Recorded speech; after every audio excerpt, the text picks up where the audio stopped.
Herkese merhabalar. Neşe'nin tarif adresi YouTube sayfama hepiniz hoş geldiniz. Birinci bölümde yeleğimin bir ön parçasının baştan sona yapılışını paylaşmıştım ve yelek modelimin. Şimdi ikinci bölümdeyiz arkadaşlar. Yeleğimin diğer ön parçasını ve arka kısmını yapıp hayırlısıyla yeleğimizi tamamlayacağız. Evet. Şimdi modelimiz bu şekilde krem olarak önce kendim yaptım arkadaşlar, denedim. Sonra size tam ayrıntılı olarak yapılışını paylaştım. Şöyle birinci bölümde yapmış olduğum tek bir ön parçamızı şöyle göstereyim. Bu şekilde modelimiz. Şöyle yakından da göstereyim. Bunun linkini yorumlar kısmına sabitleyeceğim. O kısımdan da ulaşabilirsiniz. Tüm örgü modellerim, yeleklerimin yapılışları sayfamın başında bir oynatma listesi diye bir bölüm var. O kısımdan ulaşabilirsiniz. Birinci bölüm, ikinci bölüm diye bu yeleğimi de aynı şekilde oynatma listesine koyacağım. O kısımdan rahat bir şekilde ulaşabilirsiniz. Sayfama ücretsiz bir şekilde abone olabilir. Bildirim zilini tüm olarak işaretlerseniz yapmış olduğum bu paylaşımlarda telefonunuza bildirim gelecektir. Siz de o şekilde haberdar olabilirsiniz. Şimdi arkadaşlar bir parçasını yaptık birinci bölümde. İkinci bölümde şöyle diğer ön parçasının yapılışını göstereyim. Sonra arkasında sayılarını, ölçülerini vereceğim. Hayırlısıyla kenar tığlaması, omuz birleştirmesi ve yan birleştirmeleriyle yeleğimizi tamamlayacağız. Evet, şimdi aynı şekilde bu ön parçayı birinci bölümde yapmış olduğum gibi başlıyorum. Toplam 10 ya da 12 tane zincir çekiyorum. Sonra 2'de çıkmış olduğum trabzanlarla 8 tane dolduruyorum. 3 zincir çekip geriye dönüyorum. Yine aynı şekilde birinci bölümde yapmış olduğumuz gibi şeridimizi yapıyoruz. 32 sıra. Sonra 3 zincir çekip 5 tane kenara dolduruyorum. Aynı şekilde modelimizi kuralım. 1, 2, 3, 4, 5. sıraya geldiğimiz zaman bu ön parçamızda bu kısımdan düz olarak geldik. Sonunda şu kenarına yapmıştık. Diğer ön parçamızda öncelikle bu kısmı yapıyoruz. Burası bizim yırtmaçımızın üst kısmı, yanda kalacak olan yer. Burayı yaptıktan sonra bu kısımları yapıyoruz. Buna dikkat edelim. Siz de benim gibi bu şekilde buralarda birleştirme yapacaksınız. Ön ve arkayı birleştirmek istiyorsanız bu kısımlara dikkat edelim. Ayrıntılı bir şekilde birinci bölümde de bu kısımdan bahsetmiştim arkadaşlar. Sonra yukarı doğru örüyoruz kol altına kadar. Kol altına geldiğim zaman ilk önce yaka kesimine başlamadan şöyle kol altında 1, 2, 3 sıra şerit yapıyoruz. Şimdi bu kısımdayız. Birinci şeridimizi yapmaya başlayalım beraber. Aynı önlerde yapmış olduğum gibi bu kısımlarda 11 sıra yaptım. 1, 2, 3, 4, 5, 6, 7, 8, 9, 10, 11. V'ler de aynı şekilde. Şimdi buradan sona kadar geldim. V'lerimin ilk sırası tutturma işlemlerini yaptım. Burada 3 zincirimi çekiyorum. Geriye dönüyorum. Yaka kesimine bu sırada başlamıyoruz. Bir üst sırada başlayacağız. Şimdi alt kısımda nasıl yaptıysam aynı şekilde ilk beşliği doldurdum. 2 zincir çekiyorum. Orta boşluğa battım. Tekrar 2 zincir. Buraya V'mi yapıyorum. 2 zincirimi çektim. Yine orta boşluğa battım. 2 zincir. Bu kenara geldiğim zaman birinciyi doldurdum. İkinciyi hem bu kısımdan hem öndeki araya batıp buraya tutturuyoruz. Sonra buradaki araları da aynı şekilde yapalım. Şöyle bu kısma kadar örüyorum. Kol altı ayrımını yaptığımız yere geldim arkadaşlar. Şuradaki şeridimizi yapacağız. Bu kısımdaki. Burada önden bakalım şekilde. Bir tane V'mizin olduğu yerden başlıyoruz.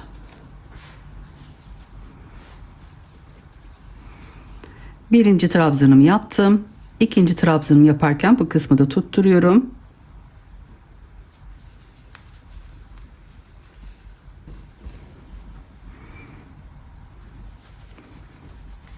Tüm trabzanlarımızın üstünü dolduralım. Toplam baştakiyle birlikte 10 tane oluyor.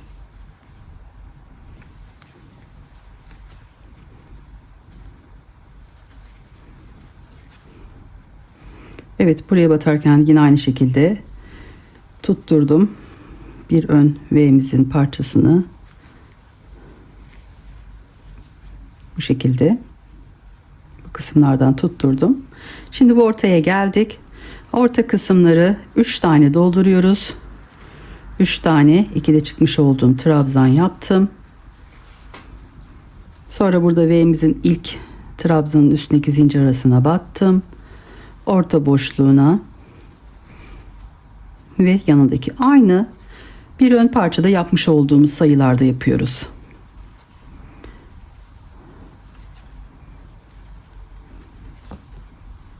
Üç tane bu kısmı doldurdum.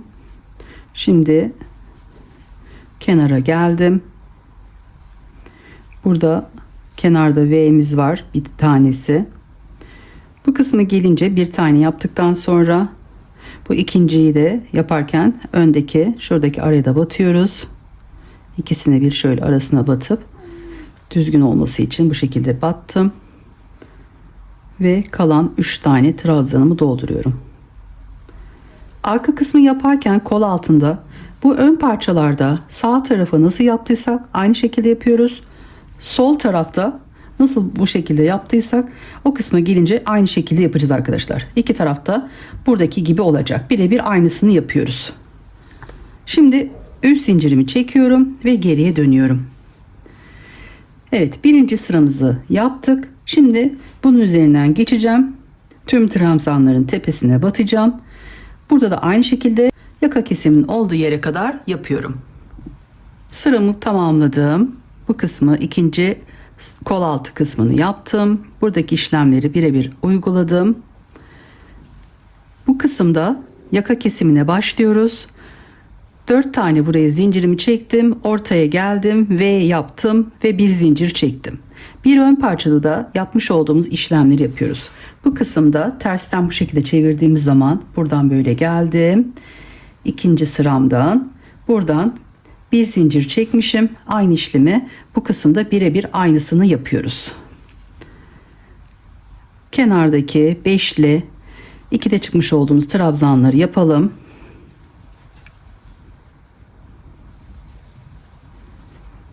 Bu kısımda sadece bir zincir çekmiş olduk. Toplam 5 tane yaptım. 1 2 3 zincirimi çektim ve yeleğimin arka kısmına döndüm. Yanındaki zincir arasına batıyorum. Toplam 5 tane yapıyoruz.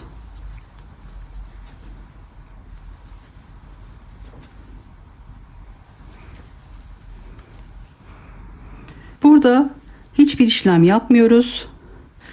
Bir zincir çekip ortadaki V'nin boşluğuna batıp V yapıyoruz. Aynı aşağıda yapmış olduğumuz gibi oldu bu sıramız arkadaşlar. Sonra 2 zincir orta boşluğa battım. 2 zincir ve kenardaki ilk trabzanıma battım. Evet. Burada dönüşte yapmış olduğum işlemin aynısını bu sırada da uyguladım. Dönüşte yani birinci sırada yaka kesimimizi yaptık. Döndüğümüz zaman aşağıda ne yaptıysak onun aynısını yapıyoruz. Buradaki trabzanlarımızı dolduralım. Buraya da aynı şekilde 2'de batalım. Zincir çekip orta boşluğa sonra 2 zincir bu V'lerimizi yapalım. Bu kısma gelince de sıra sonuna kadar aşağıda yapmış olduğumuz şekilde trabzanlarla doldurup bu kısma kadar örelim. Toplam 24 tane trabzan yaptım. Arka kısmı yaparken aynı burada yapmış olduğumuz gibi bir tarafı da şu an yapmış olduğum işlemi yapacağım. Tersteyken bu şekilde buraya kadar geliyorum. 3. sıramda.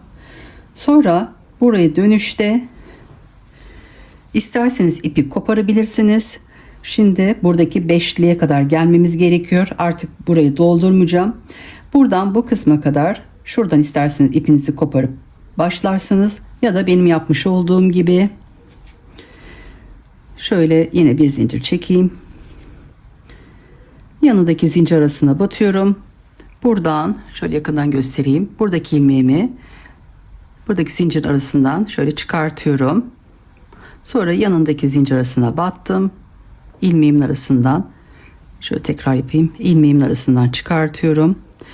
Tüm zincirlerimizin arasından bu şekilde batıyoruz. Buradaki ilmeğimizi tığımızla diğer ilmeğimizin arasından çıkartıyoruz. Kaydırma yöntemiyle 5 tane kalana kadar bu şekilde tüm zincirlerin arasından böyle çıkartıyoruz. Aynı uygulamayı arkayı yaparken de yapacağız arkadaşlar. Çünkü arkada ben bu kısımları göstermeyeceğim. Birebir şu an yapmış olduğum işlemlerle bir tarafı yeleğimizin sol kısmında olan yeri bu şekilde yapacağız.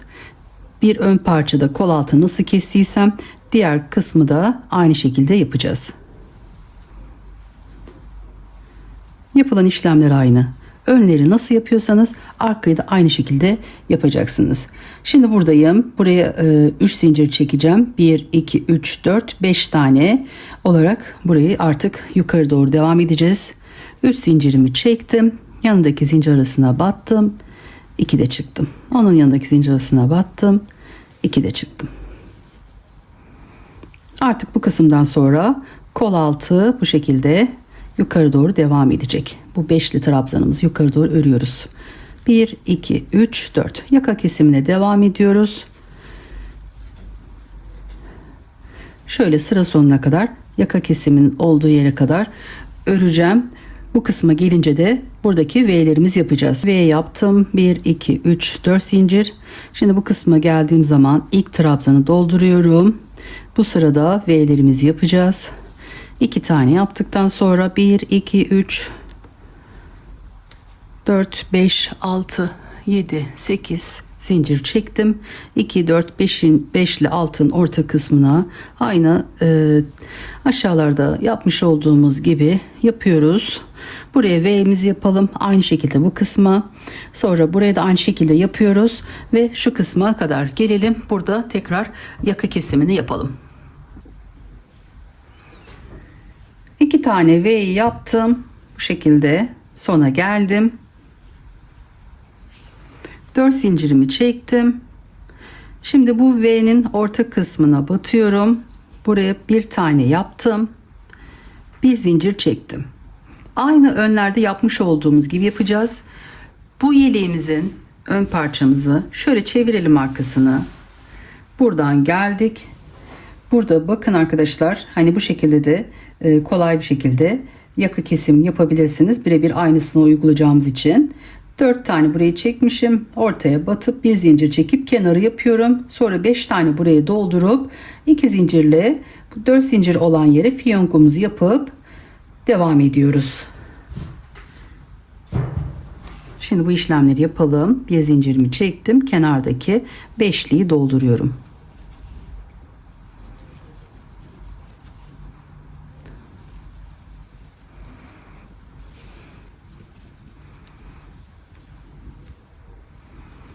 Dört,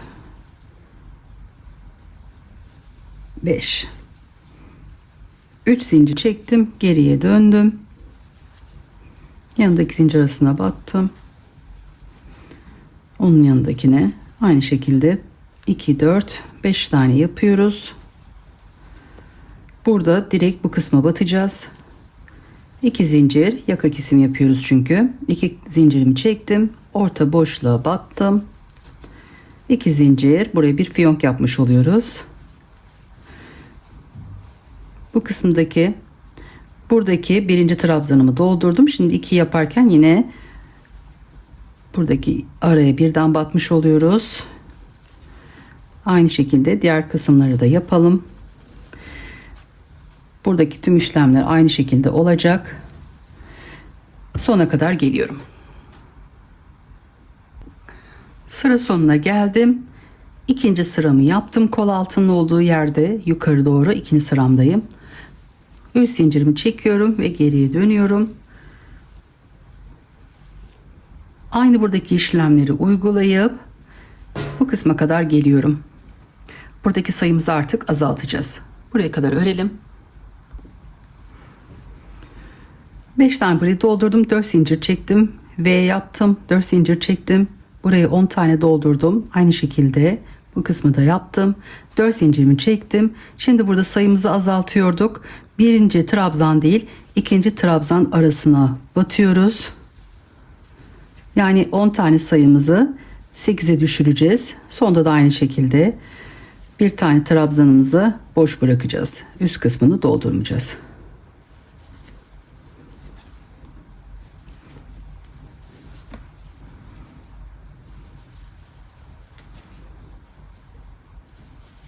Bir tane kaldı. Burada fiyonk yapmışız. Hemen buradan bakıyoruz. Fiyonk yaptığımız yer bu kısım. Burada yanlış hatırlamıyorsam 2 zincir çekmişim. 2 zincirimi çekiyorum. Kenardaki beşlileri dolduruyorum.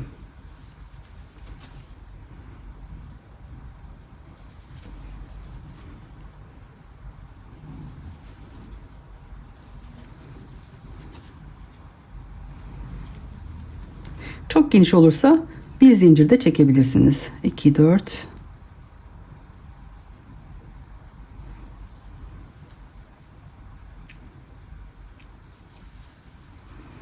Dönüşte de aynı şekilde 3 zincirimi çekiyorum.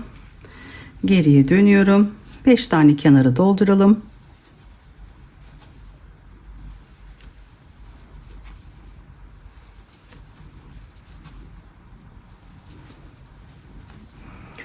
Beş tane doldurdum. Şimdi buradaki sayımızı yine azaltacağız. Şöyle bakalım. Bu kısmı yaptık. 2 zincirle buraya battık. 5 tane buraya dolduracağım. 2 zincir çekip buraya yine aynı şekilde fiyonk yapıyoruz. 2 zincir boşluğa battım. 2 zincirimi çektim. Şimdi yine buradaki sayımızı azaltıyoruz. Buradan 2 tanesini üst kısımları doldurmayıp 3. zincir arasına batıyorum. 1 2 3 yanındaki, evet, sayımızı azaltıyorduk. Şimdi 4 tane yapacağız. Kenarda 2 tanelerin üstüne batmıyoruz. 2 buradan, 2 bu kısımdan. Trabzanlarımız üstteki zincir arasına batmadık. 4'e düşürdük. Şimdi 2 zincirimi çekiyorum. Fiyonk yapıyorum. 2 zincir, V'nin orta boşluğuna battım. 2 zincir, aynı yere battım. Evet, aynı işlemleri uygulayıp sona doğru gidelim. Dönüşte yine bu kısma gelelim. Buradan gidiyorum. Bu kısma kadar geri dönüp geliyorum. Şöyle göstereyim.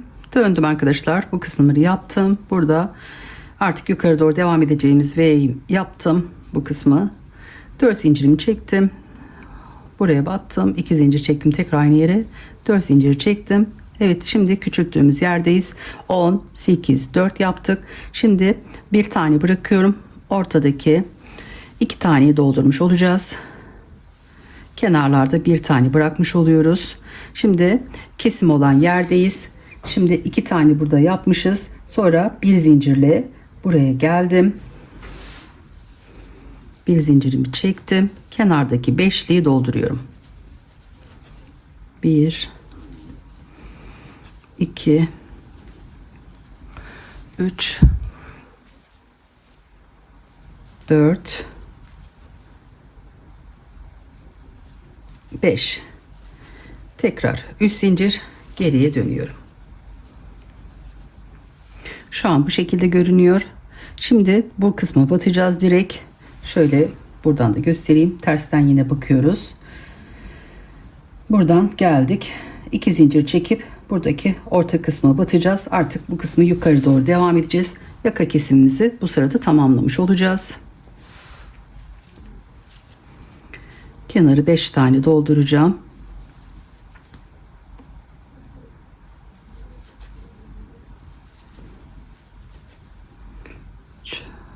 4 5 tane doldurduktan sonra 2 zincir çekiyorum.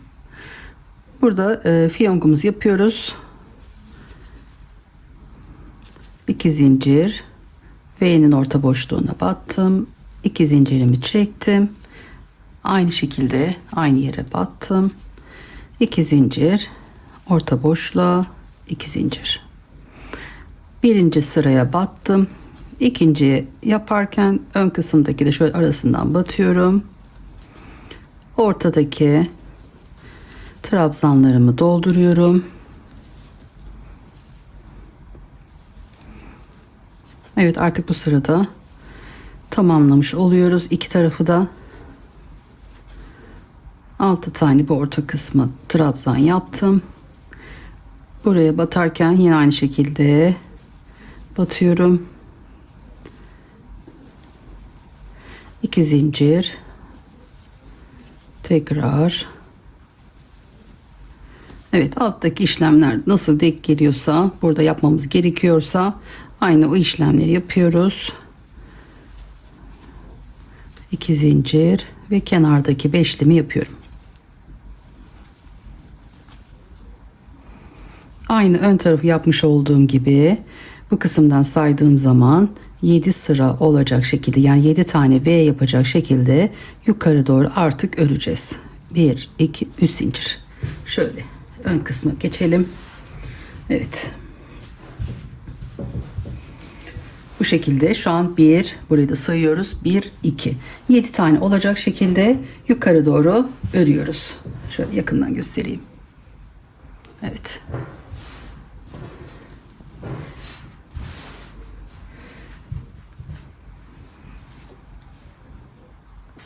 Yeleğimin sol ön parçasını tamamladım. Kalmış olduğum yerden yukarı doğru ördüm. Bu kısımdan sayarsam 1, 2, 3, 4, 5, 6, 7. 7 sıra V'lerimi yaptım. Tam kol altından şuradaki sayımı verecek olursam arkadaşlar 1, 2, 3, 4 diye saydığımda toplam 27. sırada örgümüzü tamamlamış oluyoruz. Diğer ön parçamız da birebir aynı olacak şekilde bu parçamızı da yapıyoruz. Sonra üzerine nemli ütü bezi koydum. Ütüledim. Diğer ön parçayı da şöyle ters kısımdan üzerine koyup aynı şekilde tek gelecek şekilde düzeltiyoruz. Bu kısımları tekrar üzerine nemli ütü bezimizi koyup ütülüyoruz tersinden. İkinciyi koyduğumda, ama bu şekilde yaptığım zaman buradan ütümü yaptım. Bu V'lerimizi yatsın diye. Hani bu şekilde değil de bu şekilde yapmamız gerekiyor ütümüzü. Evet, iki ön parçamız hazır. Şöyle arkanın da sayılarını vereyim. Arkayı ördüm. Şu ana kadar toplamda 3 yumak ipim bitti. Tam burada arkadaşlar, şurada en üst sırada ipim bitti. Bu kısımda kaldım, son sıramda. Kenar eklemesi yapacağız. Kenar oyasını yapacağız. O zaman 4. ipe de ihtiyacımız olacak. Arkanın şöyle sayılarını vereyim. Aynı önleri yaptığımız gibi 10, 12 zincir çekmemiz yeterli arkadaşlar. 12 zincirimizi çekelim. 8 tane burayı dolduralım. 3 zincir çekip geri dönelim. Aynı şekilde 8 tane 2'de çıkmış olduğumuz trabzanlar yapalım. Bu şekilde devam ediyoruz. Şeridimizi yapıyoruz. Toplam buradan saydığım zaman 1, 2, 3, 4, 5, 6 diye sayıyorum. Toplam 64 sıra olacak şekilde yapıyoruz. 3 zincir çekip burada 2 tanesini 5 tane dolduruyorum. 2'de çıkmış olduğum trabzanlarla. Bu 2 taneye dolduruyorum. Aynı önleri yapmış olduğum aralıklarla modelimi kuruyorum. Toplam 1, 2, 3, 4, 5, 6, 7. 7 tane modelimi kurdum. Önlerde buradan nasıl başladıysam bu kısımda aynı şekilde buraları yapıyorum. Bu kısma gelince aynı şekilde 1, 2, 3, 4, 5. sıramızda öncelikle burayı yapıyoruz. Sonra bu kısmı dolduruyorum. Buradan bu şekilde devam edip buraya geldiğim zaman da aynı bu kısmı nasıl yapıyorsam burada da aynı şekilde köşelerimizi yapıyoruz. Evet, sonra ön parçalarımızla birleştirdiğimiz zaman şöyle diğer parçayı alacağım. Diktiğimiz zaman buradaki bütünlüğü sağlamak için. Evet. Bu şekilde olması için bu işlemi yapıyoruz. Unutmayalım.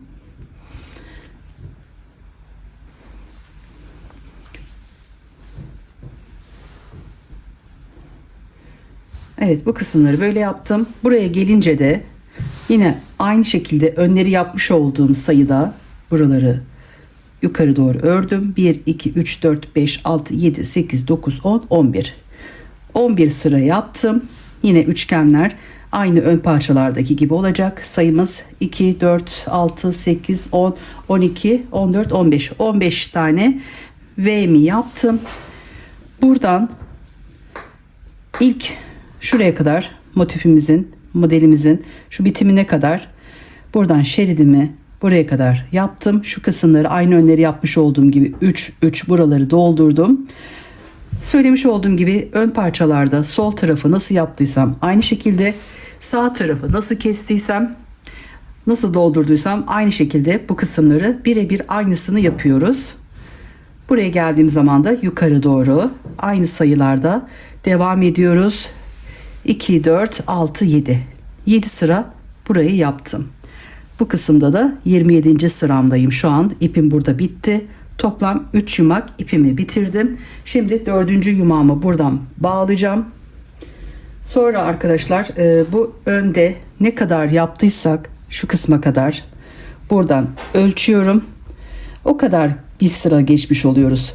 Bu ense kısmını bir sırada bırakmış oluyorum. Buradan geçmeyeceğim. Bir sıra şu bittiği yere kadar, yani şuradaki sayım kadar, buradaki trabzanlarımı sayacağım. Burada da o kadar trabzanı kadar dolduracağım şu kısımda. Sonra buradan eklememizi yapacağız. Yine bir sıra aşağıda olmuş olacak ensemiz. Evet, şimdi ipimi bağlıyorum. Şuradaki trabzanlarım kadar örüyorum. Ön parçalarda şöyle göstereyim. Şu kısımlar. Son sıramızda toplam 38 tane trabzanım var. Aynı şekilde burada da son sıramda 38 tane trabzan yapıyorum. Omuzları bu kısımlardan birleştireceğiz. 38 tane trabzanımı yaptıktan sonra bir zincirimi çektim. Şöyle ipimi dikecek kadar iğne ile dikeceğim. Şu kadar ayırıyorum. Kesiyorum. Sonra bunu buradan bu şekilde çıkartıyorum. Evet, sonra iğne ile omuzları birleştireceğiz. Şimdi aynı şekilde bu kısmı yaparken buradan sayacağım. 38. sıradan örmeye başlayacağım. Burada ense kısmı bir sıra aşağıda kalmış olacak. Normalde şu kısmı yaparken 2 sıra olmasını isterdim. O zaman burayı bir sıra daha buradan, bir sıra buradan ve önlerden de aynı şekilde yaparsam kolumuzun şu kısım çok uzun olacağı için burada tek bir sıra olarak bıraktım. İpimizi tığımıza sabitliyoruz. Ve buradan sayacağım. 38. sıramdan örgüme başlayacağım. 38. trabzanımın üstündeki zincir arasından şöyle sabitledim. Başladım örmeye. 2 zincirimi çektim. Buradan da şöyle ipimi yürüteceğim. Yanındaki zincir arasına batıyorum. 2 de çıkıyorum. Onun yanındaki zincir arasına battım. 2 de çıktım. Tüm trabzan tepelerine batıyoruz. 2 de çıkmış olduğumuz trabzanlar yapıyoruz. Sıra sonuna kadar aynı işlemi uygulayalım. Son trabzan tepesine battım. 2 de çıktım. Bir zincirimi çektim. Aynı şekilde ipimi şöyle birazcık bırakıyorum. Bu şekilde. Buradan kesiyorum. Sonra bu kısımları dikeceğiz. Şöyle ipimi de çektim. Evet, bu şekilde arkayı da tamamlamış oldum. Size şöyle ölçüsünü vereyim.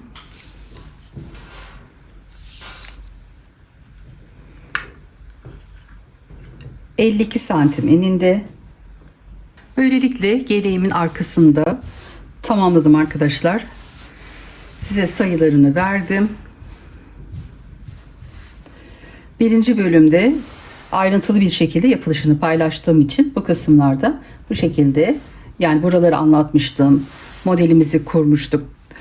Şu kısımda nasıl yapıldığını anlattığım için arkanın yapılışını bu şekilde size sayılarını verdim. Sıra yeleğimizin kenarlarını birleştirmeye geldi.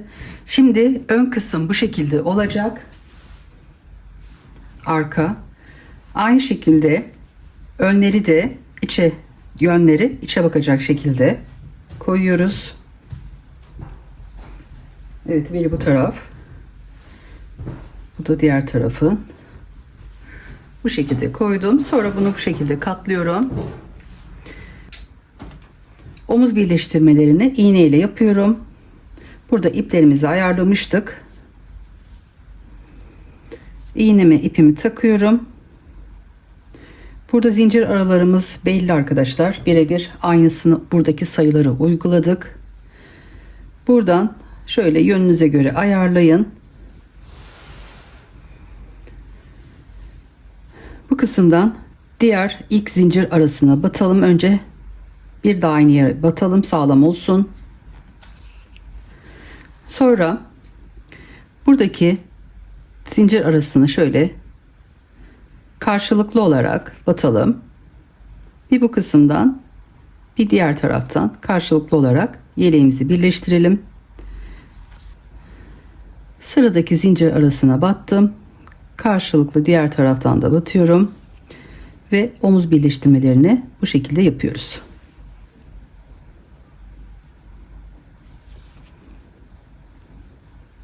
Şöyle bakalım.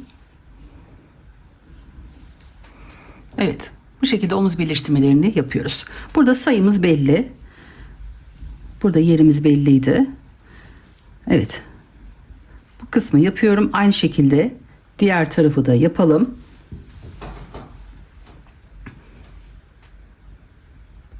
İki tarafı aynı şekilde omuz birleştirmelerini yaptım. Şimdi kenarlarını birleştirelim. Yine aynı şekilde iğne ile yapacağım. Kenarları yaparken alt kısımda yırtmaç yerimiz var. Yırtmaç yerinden yukarı doğru yapacağız. Ya da yukarıdan aşağıya doğru arkadaşlar. Burada şöyle uygulama yapmıştık. Bu kısımlar aynı sırada denk gelmesi gerekiyor. Ona göre yapalım. Şöyle yönümüze göre ayarlayalım. Aynı şekilde en uç kısımdan koltuk altına olan yerden battım. Karşılıklı diğer taraftan battım.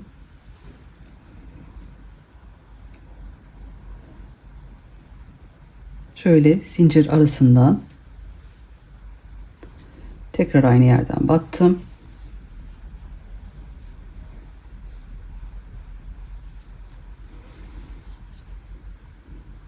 Burada aralara batarak kenarlarını dikiyoruz. Bu kısma geldiğimiz zaman mutlaka buradaki köşenin karşılıklı diğer tarafla aynı yerde olmasına dikkat edelim. İğne ile yaptığım zaman mutlaka bu şekilde aynı yerde denk gelsin. Ona göre buradaki aralardan şöyle ince bir tane dal olarak alalım. Ve kenar birleştirmemizi yapalım. Buradaki trabzanlarımız aynı sırada olsun. Şöyle 1 2, şimdi 3. sıra zincir arasına battım.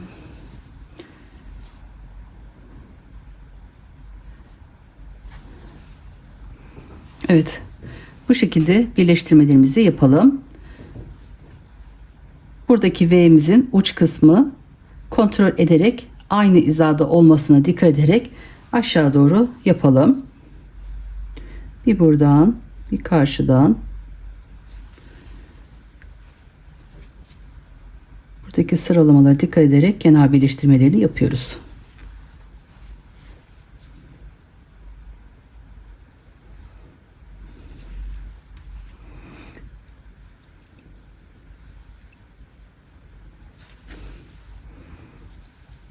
Şimdi bu uç kısımlara geldim. Tam aynı yerden karşılıklı olarak diğer tarafta aynı yerde olsun. Tekrar aynı yere battım. Evet, bu şekilde arkadaşlar tam uç kısma batalım. Burada yapmış olduğum işlemlerle yırtmaç yerinin olduğu yere kadar eklememizi yapıyoruz. Son araya da battım. Yırtmaç olan yer bu kısım arkadaşlar. En son araya battıktan sonra bir iki daha battım. Sonra şöyle arasından geçirdim ve ipimi şu şekilde aralardan yürütüyorum. Sonra kalan ipimi de kesiyorum. Evet, bu şekilde bir tarafını birleştirdim. Şöyle bakalım.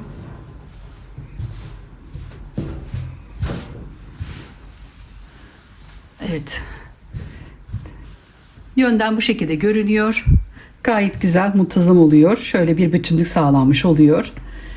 Ama bedeni biraz daha küçültmek istediğimiz zaman buradaki sayılarımızı azaltınca mecbur burada böyle kenarda beşli olarak bırakmamız gerekiyor. Şuradaki sayılarımız azalacağı için buradaki sayılarda bir olarak ayarladığımız zaman bu şekilde yapabilirsiniz. Şimdi aynı şekilde diğer tarafı da yapacağım. Buradaki köşeleri aynı hizaya denk gelecek şekilde buralar,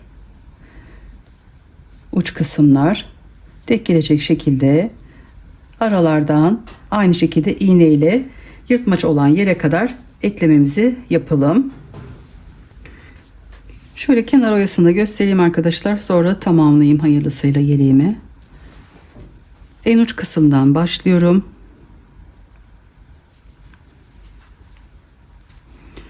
Bir zincir çektim. Arada 2 tane trabzan atladım. Zincir arasına battım. 2 de çıktım. 2 zincir çektim. Orta boşluğa battım. 2 de çıktım. Bir tane daha yapıyorum. Toplam 3 tane oldu. Biraz daha belirgin olmasını isterseniz toplam 4 tane 2 de çıkmış olduğumuz baştakiyle birlikte trabzanımız olsun. Sonra buradan 2 tane trabzanı atlıyoruz. 3. trabzan arasına batıyorum. Bir zincir çektim. Şöyle köşeye batıyorum. 2 de çıktım. 2 zincir çektim. Aynı araya battım. 2 de çıkıyorum. Buradaki aralıkları kendinize göre ayarlayın. İçine isterseniz 3 tane, isterseniz 4 tane olarak batın. Sonra şimdi artık buradaki trabzanımızın burada 1, 2, 3, 4 diye sıralamalar var. Buradan boşluğu atlayıp zincir arasına batıyoruz. Bir zincir çektim. Şimdi trabzanımın üstündeki zincir arasına, sıradaki zincir arasına battım. 2 de çıktım. 2 zincir çektim. Boşluğu dolduruyorum. Toplam 3 ya da 4 tane trabzan yapıyoruz. Şöyle bir deneyeyim. Ona göre 3 ya da 4 olarak devam edeceğim. Şu an 4 olarak doldurdum. Diğer zincir arasına batıyorum.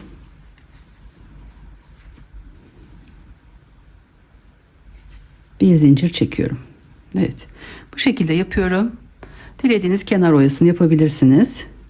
Şöyle trabzanımın üstteki zincir arasına battım.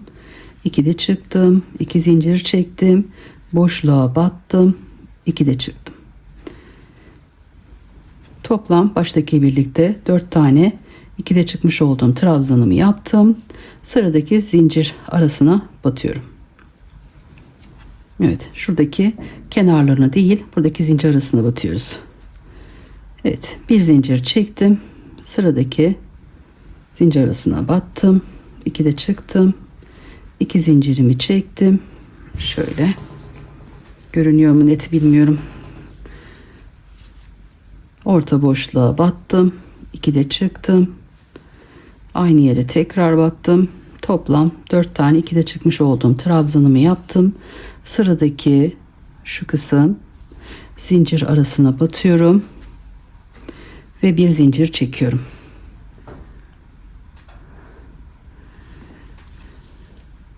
Doladım. Sıradaki zincir arasına battım. 2 de çıktım. 2 zincir, orta boşluğa battım. 2 de çıktım. Tekrar aynı yere battım. Bir tane daha yapıyorum. Ve yukarıdaki zincir arasına batıyorum. Bir zincirimi çekiyorum. Evet. Bu şekilde kenar oyası yapıyorum. Tüm çevresinden Geçelim arkadaşlar. Şöyle yakından da göstereyim. Evet. Komple buradan başlıyoruz. Aynı şekilde yukarı doğru ense kısmından buradan dönüyorum.